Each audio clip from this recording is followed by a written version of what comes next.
1 year sober. 1 year, blah, blah. Made it 1 year sober. A little bit of shocking math front loaded in the video to pique your interest. I used to spend about $125 to $150 a week on booze, which comes out to about $6,000 to $8,000 a year. 1 sober year alone allowed me to build the setup that I have currently for content creation, streaming, and live broadcasting.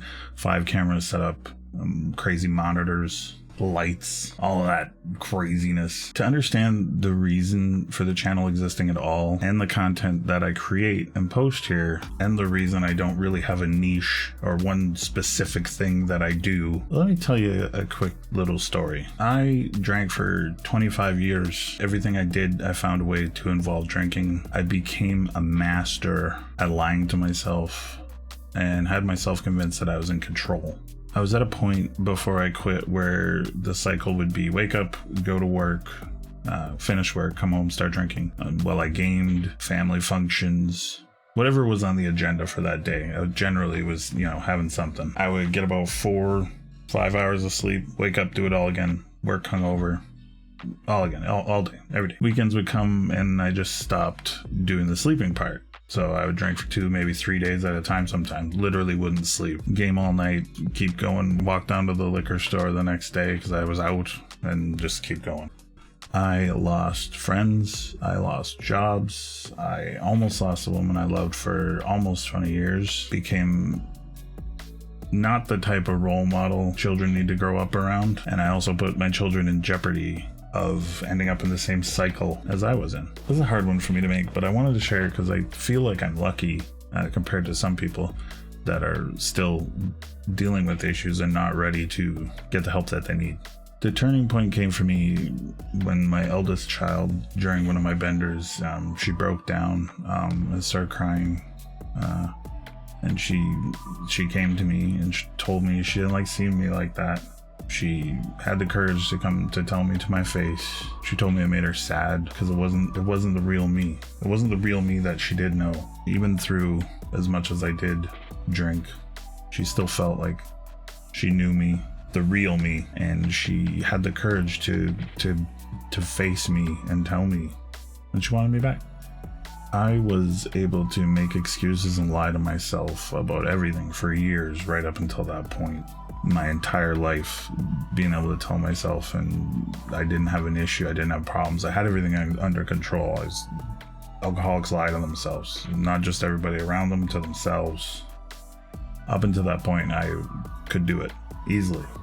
But the day my own child came to me in sadness, brave enough to tell me those things, and the fact that I made my own child cry and it broke me down, that was the day I stopped lying to myself. That was the day I realized it was out of control, and that was the day I realized I had to get better. I had to figure it out. Everybody's path to healing and getting better is different. Mine came through content creation and streaming. Creating something, putting myself out there for the first time, interacting with people sober, setting something up that I had to be accountable for, and being consistent and showing up sober was something that I felt could work for me. So I started a channel.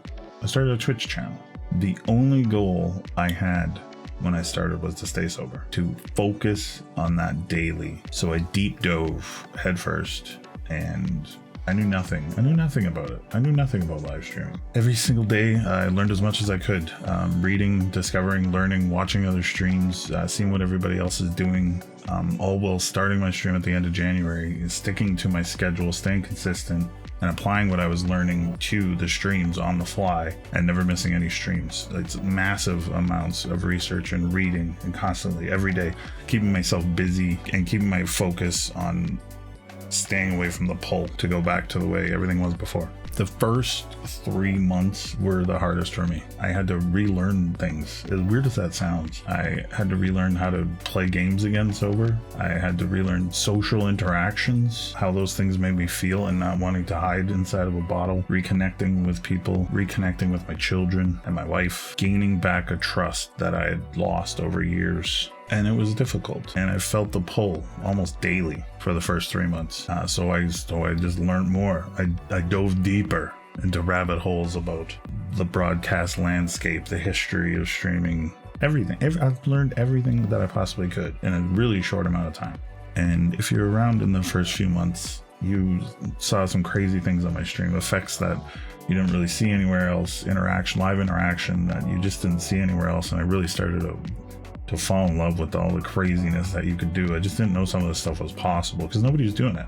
Everybody's kind of just following the easy way to do things, and I just needed more, and I just kept finding more. The holes were deep. There was so much, and it kept me focused, which was great. About 6 to 7 months in, things were starting to get better for me mentally, but something kind of happened that I wasn't expecting. We built up a tight little community of people, just caring individuals that were there to support me, that everybody has their own problems as well, but could find something when they came to the live broadcast that kept them coming back. Maybe it was a smile, a laugh, a shared moment, maybe relating a little bit, and that was awesome. And at that point, about 6 to 7 months in, I really started to learn a lot about the platforms and Twitch as a company. I didn't want Twitch to have any monetary gain from the people that were there to support me. I didn't feel like they deserved all these generous people. Their money Twitch didn't deserve it. They were just there to support me. I was making about $300 to $500 a month streaming, but my goal was never money. My goal was staying sober. That was the number one goal, it was the only goal.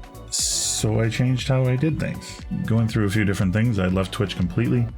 I canceled my affiliate contract with them, so they can't even get money off advertising. There's no pre-roll ads on my Twitch or anything. And I eventually wound up on a simulcast format. We're streaming to YouTube Live and Twitch at the same time, and figured out a way to still have live interactive effects that are amazing that you don't see a lot of places on both platforms at the same time. And whichever platform the viewer wants to watch from, they can have the same interaction and even interact with the other people. It doesn't matter where you're watching from.